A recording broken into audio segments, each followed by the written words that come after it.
गया जिला के विष्णुपद थाना क्षेत्र के चांदचौरा निवासी वायुसेना के जवान अभिषेक आनंद को बहन से छेड़छाड़ करने वाले अपने चचेरे भाइयों को समझाना महंगा पड़ा। सभी ने मिलकर बहन पिता के साथ जवान के ऊपर जानलेवा हमला कर घायल कर दिया और सोने का चैन सहित मोबाइल भी छीन लिया। ज्ञात हो कि विगत 26 अगस्त को वायुसेना के जवान की बहन के साथ उनके चचेरे भाई ने छेड़छाड़ करने का मामला को लेकर एक प्राथमिकी का आवेदन दिया गया था, लेकिन स्थानीय थाना की पुलिस के द्वारा कोई कार्रवाई नहीं किया, जिससे इन लोगों का मनोबल बढ़ गया। जवान जब छुट्टी पर घर आया तो बहन ने उसे अपने साथ हुई घटनाएं की जानकारी दी। जवान अपने चचेरे भाइयों को समझाने गया तो उसके साथ मारपीट करने लगे और उनको बचाने जब उनकी बहन और पिता पहुंचे तो उनके साथ भी मारपीट करने लगा।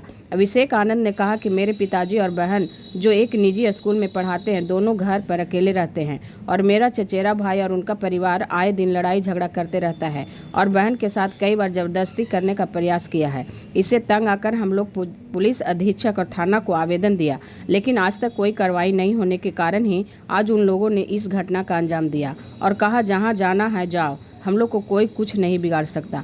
वही बहन ज्योत्सना आनंद ने कहा कि मैं शहर के प्रतिष्ठित निजी स्कूल में पढ़ाती हूँ, मेरे ऊपर मेरे चचेरे भाई का गंदी नज़र रहता है। विगत 26 अगस्त 2023 को रात मेरे साथ जबरदस्ती करने का प्रयास किया तो हम लोग थाना को सूचना दी, लेकिन स्थानीय थाना की पुलिस ने कोई कार्रवाई नहीं किया है। 26 अगस्त 23 की बात है कि मेरे यहाँ एक भाई गुजर गए थे तो उनका ब्राह्मण भोज था।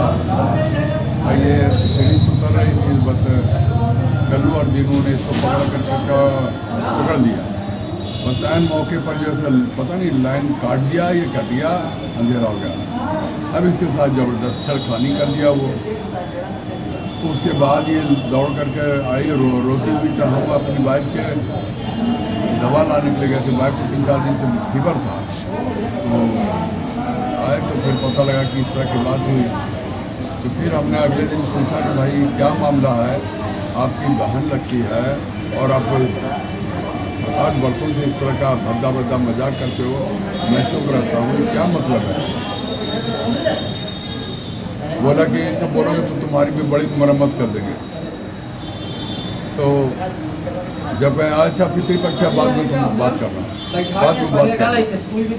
आज हम बैठ गया कि सुबह में 5 बजे के नहीं आज बात कर रही हैं। बस इतना था तो बासा बच्चे शुरू हो गया कि नहीं बात कर रहे हो तुमने क्यों मेरी बेटी के शरीर पर हाथ रखा। बस वो हल्ला हुआ। उसके बाद मेरा ही भाई है, बेटा है एयरपोर्ट में, ये भी आ गया, इस पर हमला कर दिया, मुझ पर हमला कर दिया। वो तो आप सामने देख रहे हैं और बेटी को पटक के मारना शुरू कर दिया। अब यही तो पूरी स्थिति है।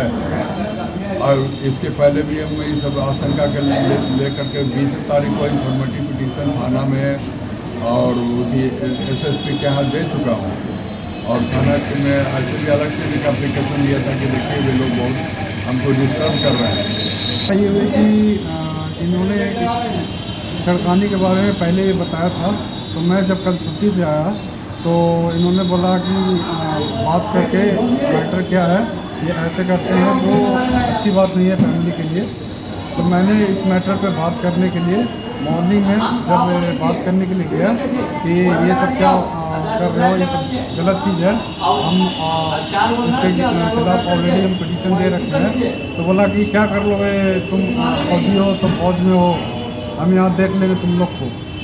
उसके बाद इसने देखा और नताओ अशोक लाल भैया और उसके दोनों पुत्र दीनानाथ लाल भैया, कल्लू लाल भैया और उधर से सुनील लाल भैया और सनी लाल भैया, ये लोग सब एकत्रित होकर एक साथ हम पे झुंड बना के हमला किया। हमला करके ये मेरे कान को उन्होंने कुछ धार हथियार था कि पता नहीं क्या, उससे काट दिया। पापा पे इन्होंने ज़बरदस्त तरीके से फाइट की। चूँकि आप समझ सकते हैं कि एक यंग आदमी है, तो मैं तो अगर कोई 8-6 आदमी घेरेगा तो मैं कम से कम झेल लूँगा। हालांकि मुझे भी चोटें काफ़ी आई हैं, लेकिन इनका ये इतना वो कर दिया कि हालत उनकी एकदम ख़राब हो गई। फिर उसके बाद मेरी सिस्टर बीच में आई, इनको इतना मारा सिस्टर को भी। चूँकि आप समझ सकते हैं कि अगर 2 जेंट्स आदमी लड़ेगा तो एक पावर अलग है, अगर जेंट्स आदमी अगर बूढ़ा आदमी को मारेगा तो भी वो पावर है, लेकिन अगर जेंट्स अगर लेडीज़ को अगर मार दिया तो उसकी क्या स्थिति हो जाएगी।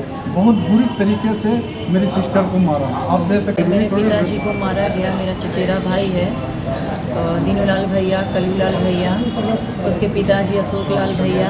बातचीत करने के दरमियान बुलाया गया और उन्होंने पूरी तैयारी के साथ हम पर, मेरे भाई पर, मेरे पिताजी पर हमला बोला।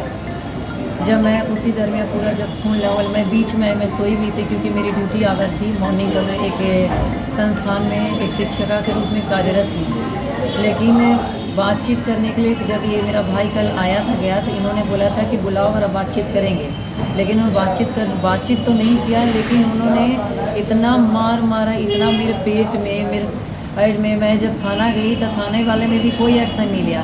इसके पहले भी मैंने इंफॉर्मेटिव पिटीशन दे रखा था 10 दिन पहले।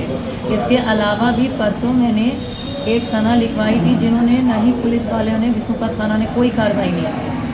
आज भी गए तो आज जब उन्होंने मेरी कंडीशन, मेरे पिताजी की कंडीशन बिल्कुल लिखने लायक नहीं, तो उस दरमियान में उन्होंने मुझ पर दबाव डाल रहा था कि आप लिख कर अभी दीजिए क्या क्या कार्रवाई है, आप मोबाइल हटाइए, 10 तरह का मुझ पर लांछन लगाने लगे। उसके दरमियान भी मैंने जब लिखने का प्रयास, क्योंकि मेरा कंडीशन उस वक्त नहीं था मॉर्निंग में, तो मैं बेहोश होकर गिर पड़ी। जब मैं बेहोश होकर, मुझे उसके बाद कुछ भी याद नहीं है थाने में। आपके पास थाने में रिकॉर्डिंग है, वीडियो लगा हुआ है, वहाँ वीडियो कैमरा लगा हुआ है, आप देख सकते हैं क्या दरमियान बातचीत हुआ था हमारे यहाँ थानेदार के बीच में।